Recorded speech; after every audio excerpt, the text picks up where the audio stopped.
Baiklah anak-anakku, kita lanjutkan untuk materi berikutnya, yaitu yang nomor 4, yaitu kerajaan Kingdom Plantae atau dikenal dengan Kingdom Tumbuhan atau dunia ketumbuhan. Kalau pada Kingdom Plantae ini termasuk salah satu organisme eukariotik multiseluler yang memiliki sel banyak, yang mempunyai dinding sel dan klorofil. Jadi Kingdom Plantae ini salah satu kerajaan di mana tumbuhan ini termasuk yang memiliki klorofil, yaitu zat hijau daun, kemampuan untuk membuat makanan baik untuk dirinya sendiri maupun untuk makhluk hidup yang lain. Ciri-ciri dari Kingdom Plantae ini yang pertama yaitu merupakan organisme multiseluler atau yang bersel banyak dan eukariotik, memiliki dinding sel sehingga bentuknya kaku. Yang kedua, dapat melakukan fotosintesis karena memiliki zat hijau daun sehingga tumbuhan bersifat autotrof, mampu membuat makanan sendiri. Yang ketiga, sel-sel tumbuhan multiseluler membentuk jaringan dan organ. Berikutnya, cirinya sel tumbuhan mempunyai dinding sel sehingga tumbuhan itu memiliki bentuk atau sifat yang kaku. Berikutnya, cirinya dari Kingdom Plantae berkembang biak secara seksual dan aseksual, dan yang terakhir tidak dapat berpindah tempat. Itu ciri-cirinya. Kemudian Kingdom Plantae ini digolongkan menjadi 3 macam. Yang pertama ada tumbuhan lumut atau tumbuhan tak berpembulu. Ini dinamakan adalah tumbuhan Bryophyta.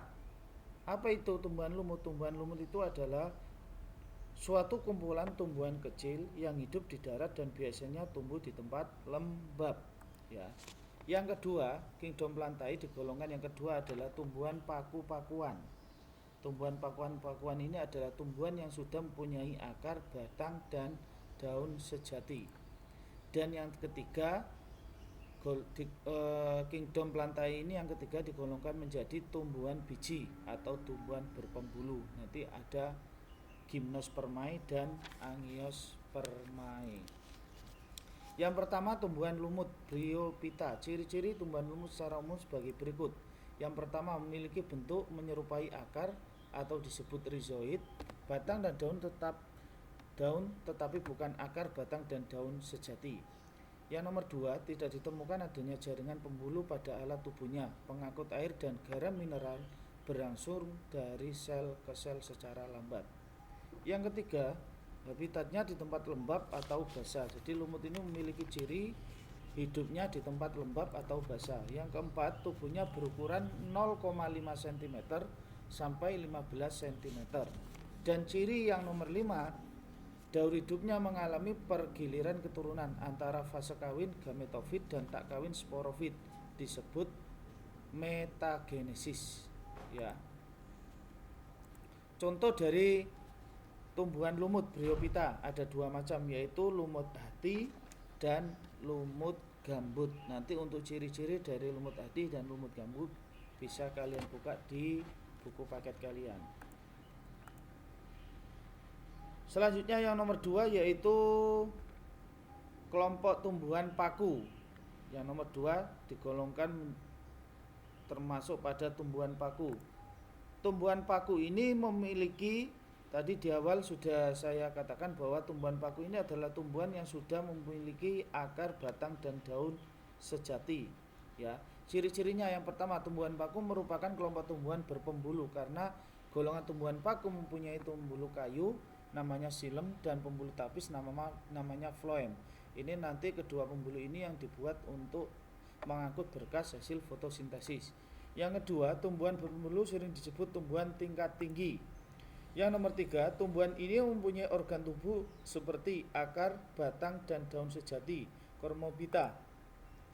Ciri berikutnya yang nomor 4, daunnya mengandung klorofil untuk fotosintesis, jadi memiliki zat hijau daun. Yang nomor 5, daunnya mengandung spora disebut sporofil yang merupakan daun fertil subur. Berikutnya, cirinya daun yang tidak mengandung spora dan hanya untuk fotosintesis saja disebut tropofil yang merupakan daun steril mandul. Ciri khas yang terakhir, ciri khas tumbuhan paku adalah ujung daun tumbuhan paku ketika masih muda menggulung. Nah, Paku berkembang biak dengan spora dan mengalami pergiliran keturunan. Nah, ini termasuk contoh dari tumbuhan paku. Jadi ciri khas tumbuhan paku itu daun tumbuhan paku adanya sori dan pucuk daun tergulung. Nah, ini ya. Ini bisa kalian amati anak-anak nanti kalau di sekitar rumah kalian, di kebun kalian, nanti kalau ada tumbuhan yang ujung daunnya ini memiliki sori dan pucuk daunnya tergulung, berarti tergolong tumbuhan paku. Nanti ada 4 macam tumbuhan paku itu. Yang pertama ada paku purba, paku kawat, paku ekor kuda, dan paku sejati. Ya, itu tumbuhan paku. Berikutnya, untuk selain pada kingdom plantae ada tumbuhan paku, yang terakhir ada tumbuhan biji atau spermatopita. Tumbuhan biji ini nanti dibagi menjadi 2 macam. Ada tumbuhan biji terbuka namanya gymnospermae, ya. Terus yang kedua ada tumbuhan biji tertutup namanya angiospermae. Tumbuhan biji tertutup angiospermae nanti dibagi lagi menjadi 2 macam.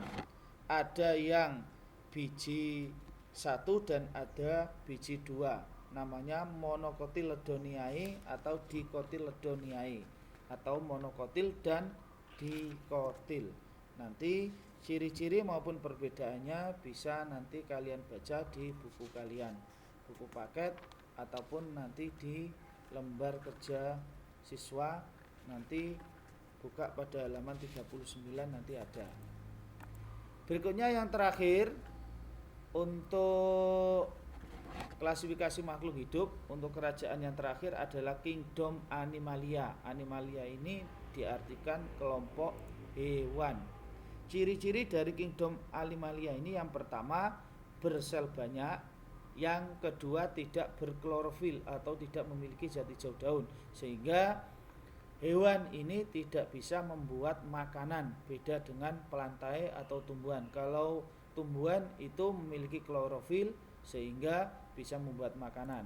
Yang nomor 3, cara makan heterotrof, yaitu memanfaatkan organisme lain sebagai makanan. Jadi hewan itu sifatnya heterotrof, kalau tumbuhan tadi autotrof, jadi memakan organisme yang lain. Berikutnya cirinya sel-sel hewan tidak mempunyai dinding sel, ya. Terus mempunyai jaringan yang terorganisasi dengan baik ke dalam organ dan sistem organ. Yang nomor 6, mempunyai kemampuan berpindah dari satu tempat ke tempat yang lain. Itu ciri-ciri dari kingdom Animalia. Selanjutnya, berdasarkan ada dan tidaknya tulang belakang, dunia hewan dibedakan menjadi 2 kelompok besar. Jadi pada kingdom Animalia ini dikelompokkan menjadi 2 kelompok. Yang pertama yaitu kelompok avertebrata atau invertebrata, hewan yang tidak memiliki tulang belakang, ya. Nanti ada 8 macam hewan yang tidak memiliki tulang belakang. Yang kedua, vertebrata. Vertebrata ini kebalikan dari avertebrata atau invertebrata. Vertebrata itu hewan yang bertulang belakang. Nanti untuk vertebrata itu dibagi menjadi 5 kelompok, ya. Avertebrata. Nah, ini mungkin gambar-gambar ini, hewan-hewan ini sudah pernah kalian lihat di rumah kalian atau kalian melihat di tempat lain, ya. Yang pertama ada contohnya hewan yang tidak bertulang belakang, kecoa. Yang kedua laba-laba, kupu-kupu, bekicot. Jadi avertebrata ini dibagi menjadi 7 macam. Yang pertama ada porifera, hewan berpori. Yang kedua colenterata, hewan berongga. Yang ketiga platyhelminthes, cacing pipi. Yang keempat nematelhelminthes, cacing giling. Yang nomor 5 Annelida, cacing gelang. Yang nomor 6 moluska, ya, hewan lunak. Ini termasuk bekicot, ini contohnya adalah moluska. Yang ketujuh antropoda, hewan berbuku-buku. Lah ini termasuk laba-laba, ini contohnya, ya. Dan yang terakhir